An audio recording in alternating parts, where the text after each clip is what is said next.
Her mother-in-law stared her in the eye and stated, "Everyone here should pull their weight." She was 6 months pregnant. "Including you is part of that." The words came down with the weight of a dull, hefty cast-iron skillet. Slowly blinking, Rachel Carter stood barefoot on the wooden floor of the Carter family house on Magnolia Drive in Greenville, South Carolina. A bead of perspiration slipped down her temple and vanished under the collar of her big t-shirt. Outside, late September leaves whirled in golden spirals. Inside this great colonial-style house, the air felt frozen, despite the soothing hum of the central sea. Rachel was on her knees cleaning the corridor's margins, her large tummy pressing into her thighs, her breath tightened with every forward mop action. She proceeded deliberately, softly complaining about the uneven wood planks that caught threads of her cleaning cloth. Her ankles were once more swelling. Her feet hurt at their soles. From fluid retention, her hands had gone numb, but nobody noticed. Her mother-in-law, Susan Carter, hung close with arms folded across a pressed pastel blouse, lips pursed like she was still debating whether Rachel had gotten her permission for the day. "I organized the church fundraiser at the same time and took care of Michael's older brothers while he was expected. These young ladies of today see pregnancy to be a handicap." Rachel didn't reply. Not because she lacked ideas, she had dozens, keen and boiling, but rather because she had discovered silence was simpler. When words would only be distorted or ignored, it was the soft armor she covered around herself. She proceeded to the dining room after dipping the mop into the bucket and watched the water get dark with dust. The house was big, 4 bedrooms, 3 bathrooms, several levels, and all she could think of was how every step on those wooden stairs felt like climbing a mountain with bricks strapped to her back. From the second level, Lindsay, her sister-in-law, sounded like a bell in an empty chapel with her high-pitched laugh. "Oh my God, no, I would never treat my nails that way. You are nuts." She giggled on the phone, the smell of body spray and nail polish announcing luxury down the stairway. Rachel stopped and changed her hand grip. In weeks, Lindsay had not contributed to housework. She was not required, of course. Nobody anticipated her doing. Dinner would last 6. Rachel had produced half of it. She had volunteered, maybe hoping Greg would say something kind, maybe Michael would grin and hold her hand under the table, maybe Susan's eyes would soften. Not one bit of that occurred. The family got together drinking wine and clinking forks. The roast chicken was dry, Susan said as much. Greg wrinkled at the excessively salted mashed potatoes. Lindsay said she was having a juice cleanse beginning next week and pushed her vegetables about the plate. Quietly sitting, Rachel tried to recall the last time someone asked whether she was hungry. The infant kicked once, hard, and she naturally rested a palm over her stomach. Michael passed over it. His phone hummed with a group chat from work. Greg stated, abruptly turning a page in the newspaper, "Lindsay, you've kept that porcelain skin like your mother, intelligent girl. Don't allow the sun make you leather like other people I have seen." Rachel blinking. Not even a quick peek toward her. Not a nod. Just another invisible night. She stacked the dishes after supper, appreciating herself for wearing those thick grip socks since earlier mopping had left the floor near the sink still wet. She staggered to open the cabinet for a fresh towel and felt lightheaded. The room spun. Her foot slinked. She felt her knee strike the tile in an instant, her hand flying to capture the counter. "Michael." From the living room, Greg started barking. Michael arrived exactly to grab her elbow before she turned into the cabinet door. His eyes were irritated rather than sympathetic, but his hold was strong. Susan showed their few seconds later. "For the love of heaven, Rachel. You have to use greater caution. Should something happen to the baby, it affects us all and is not only your concern." Rachel stopped talking. Not when Michael let go too fast. Not when Greg raised the TV volume once again. Not even when Lindsay came downstairs, looked at her on the floor, rolled her eyes as she passed over the mop.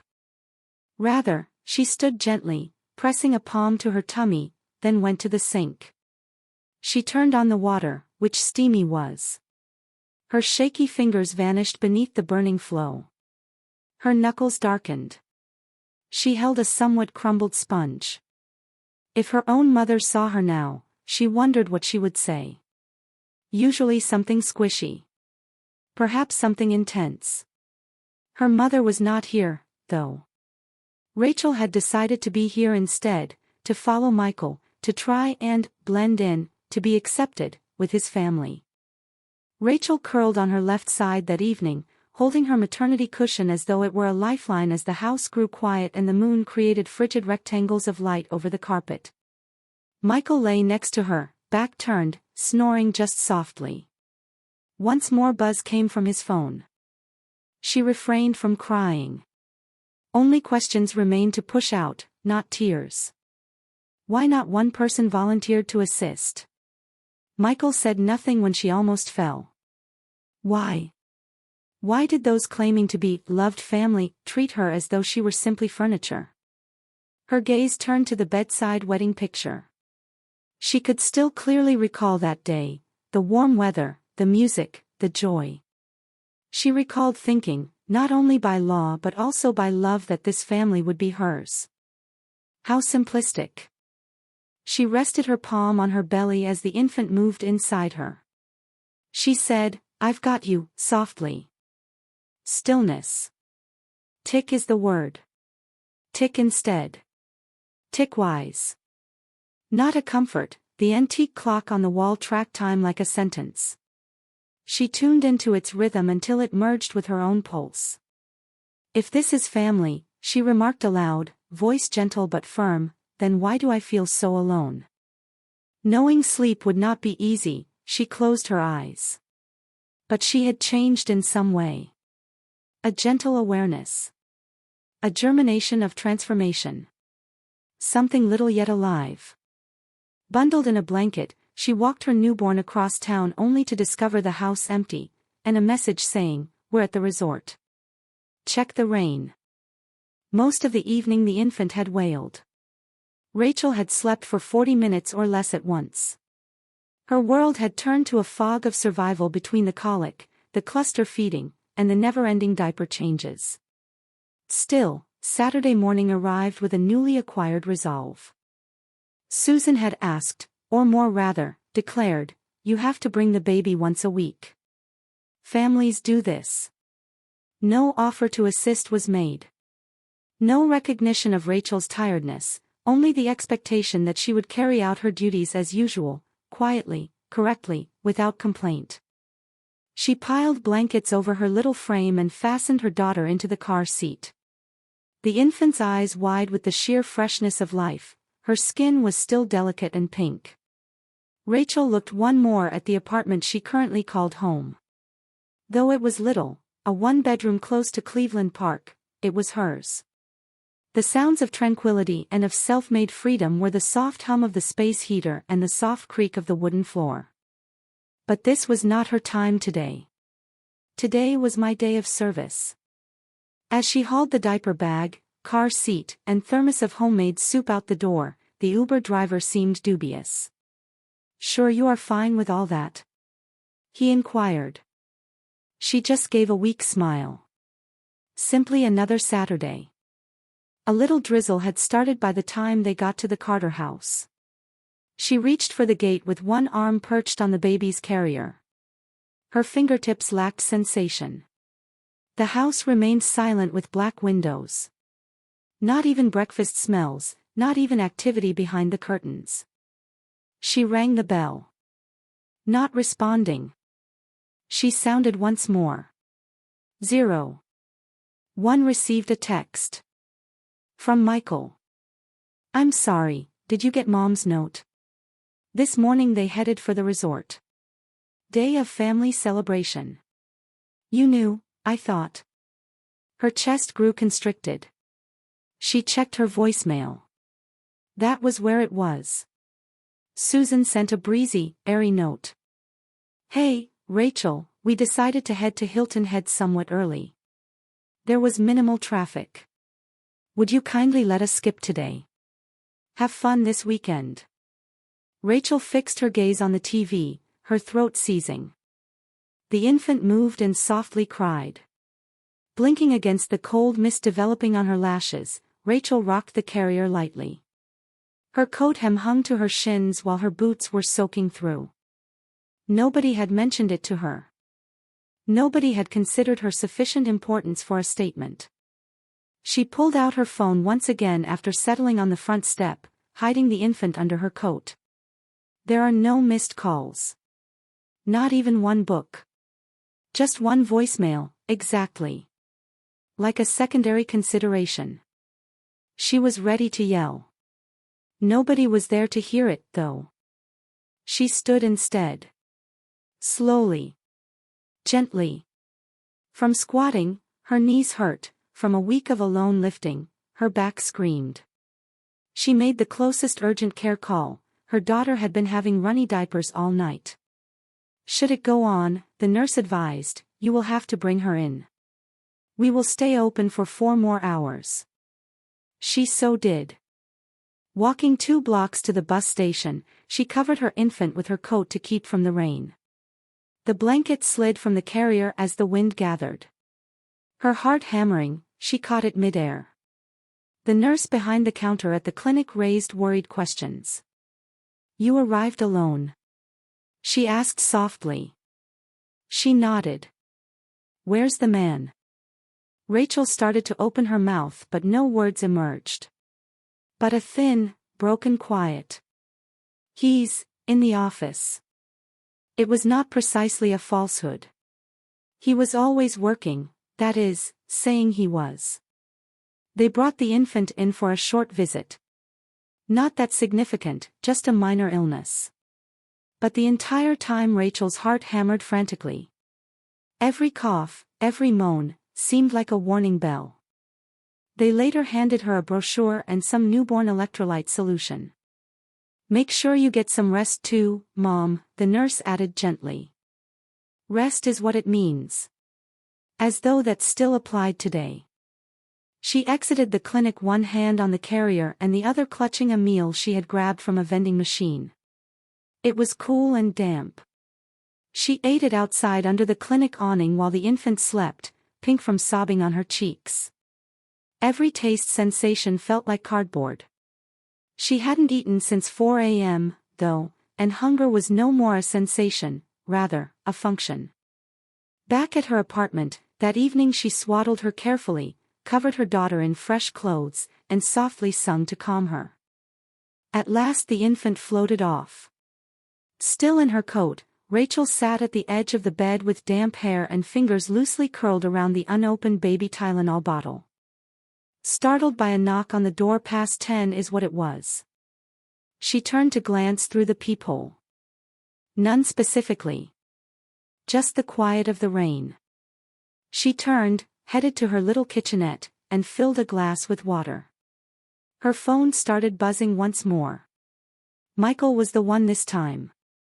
Mom reports that you never confirmed. Not an apology. No, are you fine? How's the baby? Asks. Just the way the guilt is distributed. The rejection of even 1 ounce of accountability. Rachel spent a lot of time staring at the note. She then opened her laptop without thinking and searched, short-term apartment leases close to East Side Health Center. Her fingers moved instinctively, her mind blank but forceful. She clicked apply now on a listing, a south-facing window studio including a washer-dryer combo. She had no idea for how long she would stay. She had no idea how difficult it would be. All she knew was that, expecting assistance, she had entered motherhood and discovered she was more alone than she had ever dreamed. And she was finished. Done wondering. Not waiting anymore. Finished acting. Rachel watched the lights across the park flutter through the mist later that night while her daughter slept peacefully for the first time in 3 nights. Whispering, she put the baby's small sock, a leftover from earlier, in her palm and said, "You're not going back there. Not while they neglect what it means to show up." The flat was modest, silent, flaws-filled. But it was safe. and Rachel felt as though she had really made a choice for the first time since her wedding day. Rachel opened the door 3 months later to discover her mother-in-law standing there, hands holding a casserole and eyes lacking familiar tenderness. Thursday morning in late January was frigid. Outside her apartment window, snow drifted sloppily, coating Cleveland Park like powdered sugar on the rooftops. In there, the heater hummed softly. Now a 3-month-old round-faced infant, the baby was asleep in her bassinet next to the window, one small hand curled up to her cheek. Rachel sat drinking lukewarm chamomile tea at the little kitchen table. There was still oatmeal and cinnamon in the air. Her hair pulled into a lovely braid. She had somewhat faded the dark bags under her eyes. She had resumed her writing, covering lesson plans, essays, even brief fiction. Not published yet, but it was something exclusive for her. Face down on the table, her phone was. Notifications are absent. Not demanding anything. Not guilt. At just that moment, a knock. Rachel cautiously stood. She had no expectations of anyone. Susan Carter stood there in a wool coat and well-wrapped scarf, carrying a steaming glass casserole dish covered in foil when she opened the door. "Hi," Susan answered, eyes darting over Rachel's face. "I thought I would bring this over. Michael told me the baby enjoyed butternut squash soup." Rachel did not say immediately away. She stared at the dish, then at Susan's gloved hands. They were only gently shaking. Chill. Nerves, that was difficult to say. "I made too much," Susan said fast. "You don't have to. I just thought maybe." Rachel cleared a path. "You may leave it on the counter." Blinking, Susan walked slowly into the flat and looked about. Though it was simple and unassuming, the space exhaled differently. From the windows, light washed in. Right on the sill was a potted plant. Over the rear of a chair was a baby blanket covered with embroidered stars. Everything in this place suggested peace. "Good place," Susan said. Rachel answered nothing.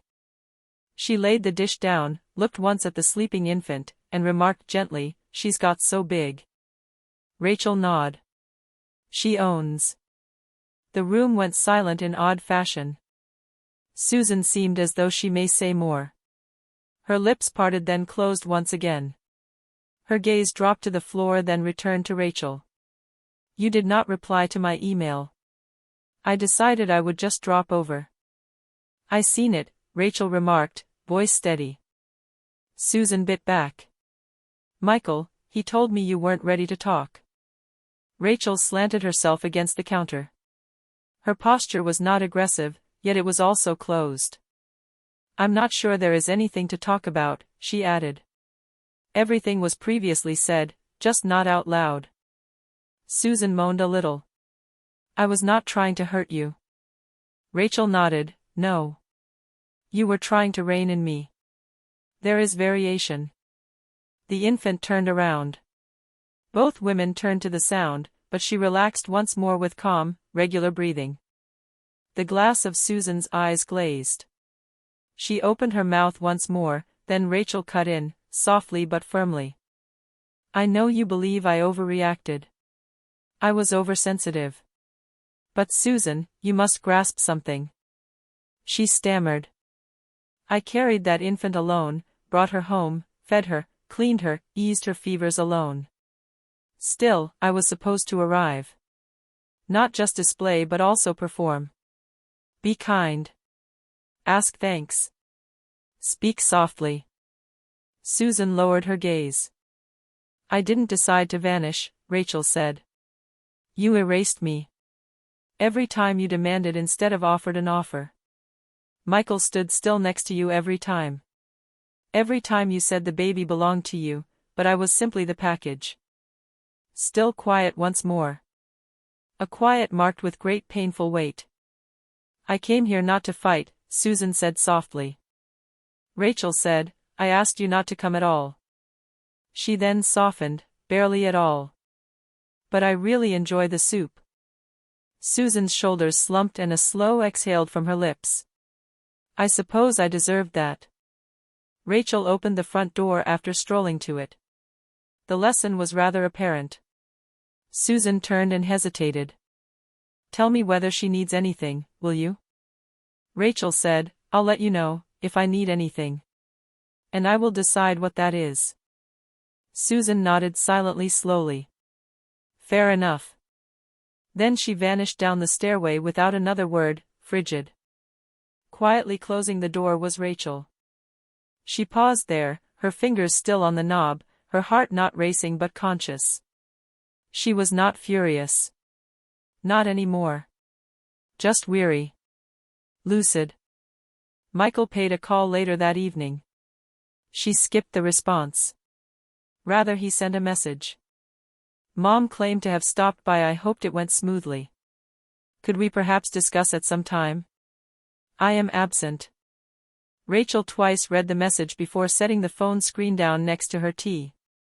Her child whirled once more, wriggling this time. From the bassinet, Rachel raised her and tucked her against her chest.